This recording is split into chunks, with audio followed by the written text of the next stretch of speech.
আপনার হাসিমাখা মুখ আমাদের বারবার কাঁদাবে খালাম্মা।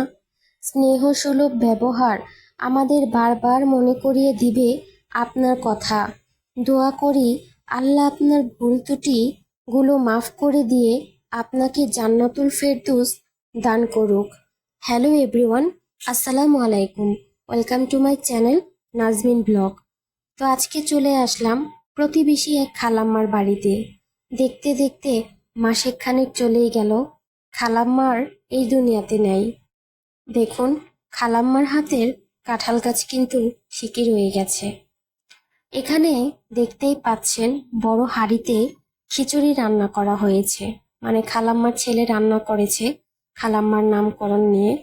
তো এগুলো গ্রামের সবাইকে বিতরণ করবে, এই কারণে আসলাম খালাম্মাদের বাসায়। মানে আসতে না আসতেই দেখতে পাচ্ছেন, মানে আমার মনটাই কেমন যেন খারাপ হয়ে গেল। আসলে হয়তো বা ওনার সাথে আমার রক্তের কোনো সম্পর্ক নেই, কিন্তু সম্পর্কটা হচ্ছে আত্মার, একটা স্নেহ, একটা ভালোবাসার, যেটা আমি ওনার মাঝে পেয়েছি। উনি আমাকে ভীষণ আদর করত, সবার সাথে ভালো ব্যবহার করত, এত ভালো মনের মানুষ ছিল। যাই হোক বন্ধুরা, আপনারা যে যেখান থেকেই আমার এই আজকের ব্লগটা দেখেছেন, আপনারা সবাই আমার খালাম্মার জন্য দোয়া করবেন। আজকের মতো বিদায় নিলাম।